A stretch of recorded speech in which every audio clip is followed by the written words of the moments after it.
સગાળસા માં ચંગાવતી એનો દીકરો ચેલિયો એના હાલેડાની ફરમાશ આવી છે એટલે એ હાલેડું કેમ ઉત્પન્ન થયું ને એ થોડુંક કહું બિલખા શેઠ સગાળસા માં ચંગાવતી થઈ ગયા એનો પહેલો અવતાર રાજા કરણનો હાસુન મામા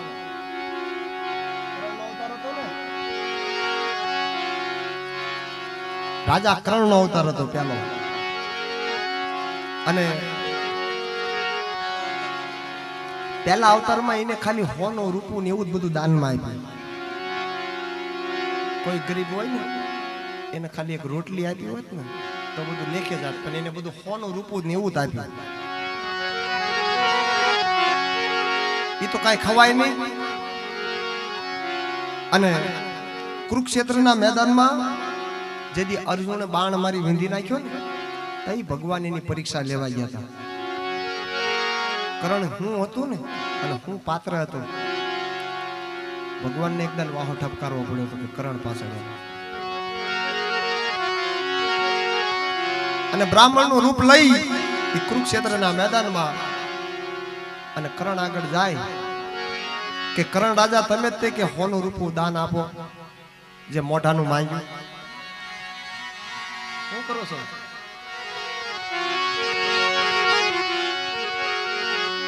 કે હા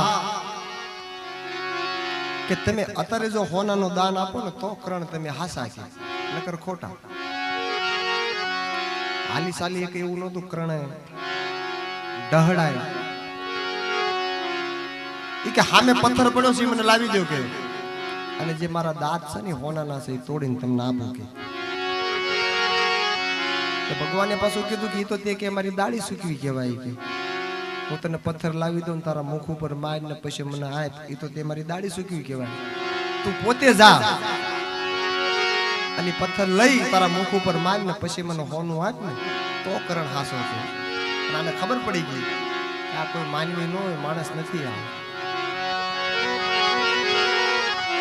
એ ઢહડાતા પથ્થર આગળ જઈ મુખ ઉપર પથ્થર માર્યો અને હોનાનો દાંત કાઢીને આપ્યો ત્યાં છત્રભુજ દર્શન આપ્યા ભગવાને ત્રિલોકના નાથ કે કરણ માંગી લે જે તારે જોવી તે આજ મને મોજ છે તારી ઉપર કરણનો જવાબ કેવો હતો ભગવાનને કીધું એને કે હું ભિખારી આગળ ભીખ નથી માંગતો તું અત્યારે મારી આગળ માંગવા આવ્યો છે હું તારું લઈ લઉં એમ ઈ આ કરણ નહીં બીજો ઘર બદલાવો આવો રાજા હતો એનો બીજો અવતાર શેઠ સગાળસા બિલખાના પાદરમાં કે સાધુને જમાડીને પછી જમવાનું આવી એની ટેક 8 મહિનાની યાલી જામી 8-8 9-9 દિવસના વરસાદ જામ્યા અને ક્યાંય સાધુ મળે નહીં માં ચંગાવતી કહે છે કે શેઠ ક્યાંક બહાર જાવ ને સાધુ મળે તો લઈ આવો ને આમને ક્યાં લગણ હાલ છે કે બિલખાના પાદરમાં શેઠ સગાળસા જાય ગોતવા મળે સાધુને એમ સાધુ ગોત્યા મળી જાય તો સારું જ કહેવાય ઘણા ગોતે છે એમ ન મળે એમાં ભગવાન પરીક્ષા કરવાના બેઠેલા પોતે રક્તપિત્તનો રોગ હાલી સાલી કે નહીં ઉપાય ન થઈ શકે એવી પોઝિશન અને બાળી જાય કે મારા સાધુ છો કે હા હું અઘોરી બાવો છું કે અમારે બે માણસને એવી ટેક છે કે સાધુને જમાડીને પછી જમવાનું અમારા ઘરે જમવા પધારશો કે આવું એની ના નહીં કે પેલા જોઈ લો કે મારી પોઝિશન કેવી છે હું હાલી શકું એમ સૌ નહીં કે તું મોટો જબરો હુંડલો લઈ આવ એમાં રૂ નાખ એમાં મને બેહાડ અને માથે ઉપાડીને લઈ જા તો આવું કે અને માં ચંગાવતી શેઠ સગાળસા ભગવાનને હુંડલામાં બેહાડીને ઘેરે લઈ જાય અને 32 ભાતના ભોજન બનાવીને આપે કે લો બાવાજી જમી લો કે ભગવાનને જવાબ આપ્યો કે હું આ નથી ખાતો, કે મારે આનો આહાર નથી, કે હું અઘોરી બાવો છું, કે માંસ ખાઉં છું, માંસ હોય તો લઈ આવી દો મને, પાછું હતું ને નગર મૂકી જાવ.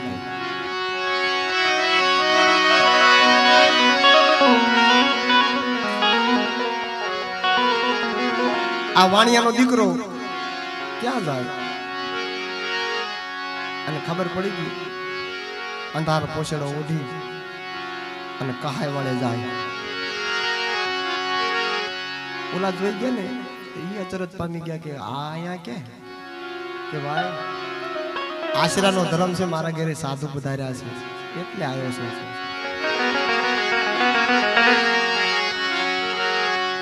કહાય વાળેથી માંસ લાવી એની રસોઈ બનાવી અને આગળ પીરસી કે લ્યો બાવાજી જમી લો. કે અલા ભાઈ તને કીધું નહીં કે હું અઘોરી બાવો છું, કે આ હું નથી ખાતો, કે હું માણસની માટી ખાઉં છું, અને એ કોઈ ગઢું બુઢું નહીં, કે યુવાન હોવું જોઈએ, કે એની માટી ખાઉં છું. એ છે કે લઈ આવી દો, કે નકર મને હતું ને મૂકી જાવ. કે બાળક હોવું જોઈએ, નાનું કૂણું બાળ હોવું જોઈએ, એવું માણસ ક્યાં લેવા જાવ? આમ શેઠ મુંજાણા પછી માં ચંગાવતી આગળ જઈને કે માણસની માટી માંગે છે, હવે ક્યાં લેવા જવું? અને જ્યાં પુરુષ થાકી જાય ને, પુરુષનો વિચાર પૂરો થઈ જાય ને, ત્યાં જગદંબાઈ આગળ થઈ છે, ત્યાંથી એનો વિચાર ચાલુ થાય છે. માણસનો વિચાર પૂરો થાય ત્યાંથી ચાલુ થાય કે આપણો ચેલીઓ ક્યાં બાર ગામ ગયો છે. અને ભગવાનને ખબર પડી ગઈ મારો બેટા છે બે પાકા, કે માણા ગોતી લીધું, બીજો રૂપ લઈ અને ચેલીઓ જે નિશાળીમાં ભણતો હતો ને ત્યાં પહોંચી જાય કે ચેલિયા કે ભાગી જા, કે તારા ઘરે સાધુ પધાર્યા છે ને તને મારી નાખવાની વાત કરે છે. અને આ તે ભાઈ માં ચંગાવતી શેઠ સગાળસાનું સંતાન, એમાં કાંઈ 12:30 હોય જ નહીં. કઈ એમ ન ભાગું કે ભાગું તો મારી બોઠક લાગે ભોરિંગના જીલે બાણ, મેરું સરીખા ડોલવા લાગ્યા આકાશને આધાર. જો મેરામણ માજા મૂકે ને તો હું શેલીઓ સતને મૂકું, સત્યને હું ન મૂકું. મારા માત પિતાના 8-8 9 દિવસના ઉપવાસ છે, કે અને આ મારી કાયા સાધુના મખમાં જાય ને એના ઉપવાસ કરતા હોય ને, આથી મોટો બીજો કોઈ જીવન જ ન હોય. નથી દોડતા માં ચંગાવતી શેઠ સગાળસા ઓરડાની માલિકા હતા ને ન્યા જાય અને માને ગળે બધ ભરી જાય. માના હૃદયના ધબકાર ખાલી વધી ગયેલા હતા ને તો ચેલીયાએ સામેથી કીધું કે માં કાંઈ મૂંઝવણ છે? કે બેટા આપણા ઘરે સાધુ પધાર્યા છે, કે મને ખબર છે કે માણસની માટી ખાય છે, કે મને ખબર છે. હું ક્યાં બાર ગામ ગયો છું? સામેથી કીધું કે હું ક્યાં બાર ગામ ગયો છું? બેટાએ વાળી કટાર લઈ મસ્તક ઉતારી સિક્કે ચડાવી અને એમાંથી કૂણું માઉસ હતું ને એની રસોઈ બનાવી. આવી પરીક્ષા હતી. રસોઈ બનાવી આગળ આપી. સાધુએ જોયું, આમ નિરીક્ષણ કર્યું, અંદર આંગળી મારી, આ તો તું બધું કૂણું માઉસ લાવ્યો છે. આનું માથું ક્યાં, મસ્તક ક્યાં છે? કે હજી તમને મસ્તકની માયા છે. સિક્કે ચડાયું છે, મસ્તક ઉતારો હેઠે અને ખાંડણીની માલપા નાખો, બે માણસ નવા વસ્ત્ર પહેરો અને આંખમાંથી આહુડું ન પડવું પડે. જો આહુડું પડશે તો હું જમ્યા વિનાનો વયો જાય છે. આવી શરત છે મારી. અને ફતેપુર ગોજડા બાપા લખે છે, હે તારા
જાડેરી જોડીશું જોડીશું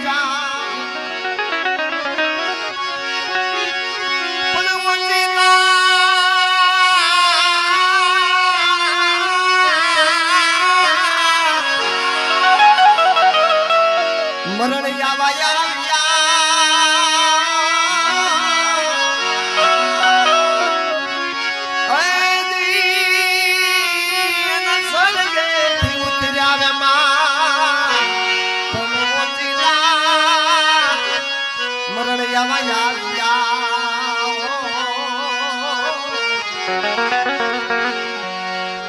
એના સ્વર્ગેથી ઉતર્યા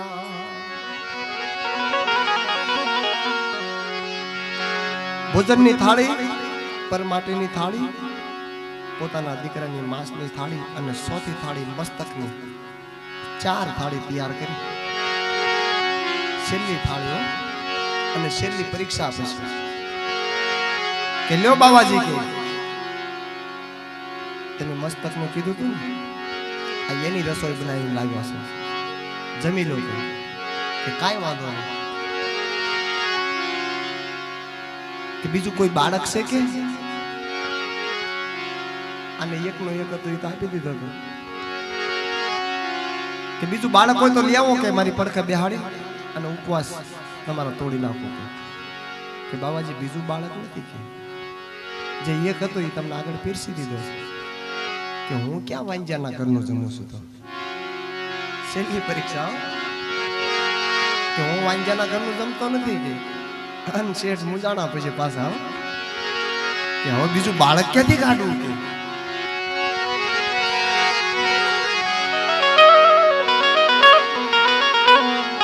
પણ માં ચંગાવતી કે છે ને સતી હોય ને સતી હરીને હરાવી દે ભગવાનને હરાવી દે કોઈ ભગવાનની કોઈ તાકાત નથી શક્તિ આગળ કોઈનું ન આવે માથી મોટું કોઈની જડાધાર કે જગદીશ હાવ કોઈ નમાવે શીશમાં અંબા આગળ આલિયા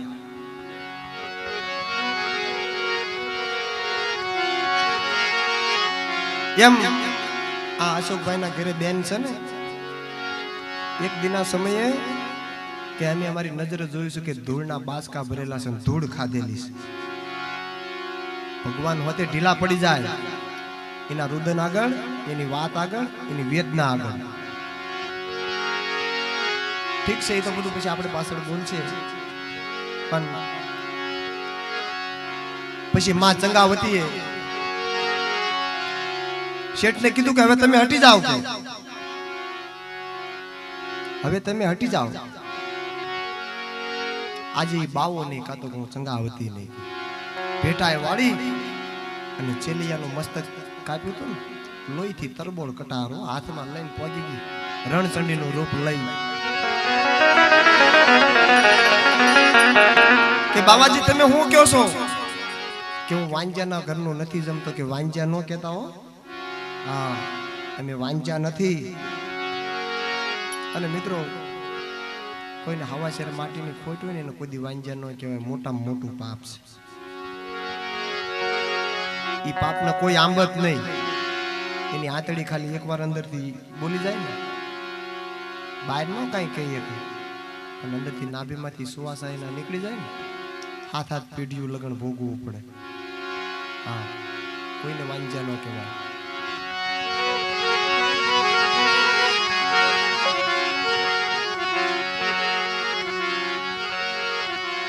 માં ચંગાવતી ભગવાનને કહેશે કે મેં વાંજ્યા નથી કે આ વાત મારી માં હોય મારી બેન હોય મારી સખી હોય ને એને કરી શકું કે મારા પેટમાં 5 મહિના છે કે જીવ પરસરી ગયો છે એ કહી દઉં કે દીકરો જ છે દીકરી નહીં કે આજ મારો બાપ બની જા કે આટલું કે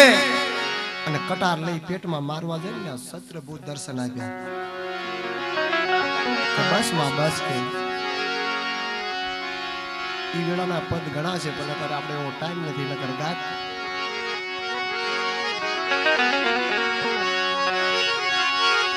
એમ સુખમાં હા વરસાઈની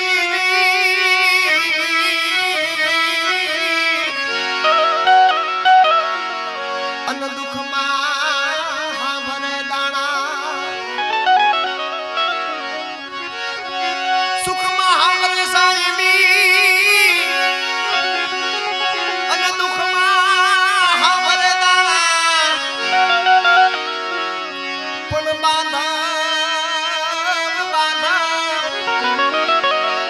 ત્યારે હાંભરે એવા રણમાં પડતા હોય ઘા બાંધવ બાંધવ બાંધવ ત્યારે હાંભરે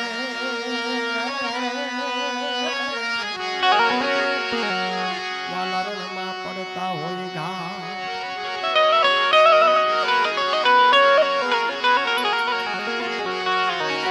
એ તારા હાલ રડે પડી હાર તાલ કુંવર ચેલિયા રે કુંવર ખમા ગાજી એ વાલા ખમા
અનબેની મરે દસદાય મન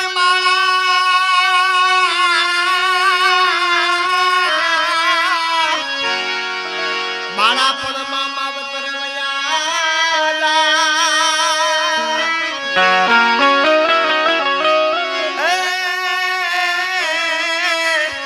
એને ચારે દસુના વાવા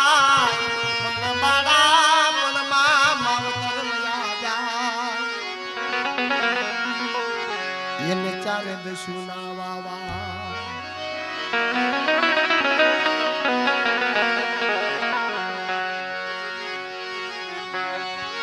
એ મેં મારો છે કડાયલ મોર કુંવર ચેલિયા રે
મેં નર નારી વાજિયા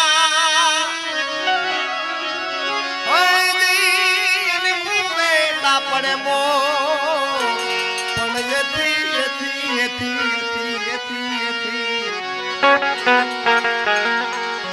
મેલાય મેં નર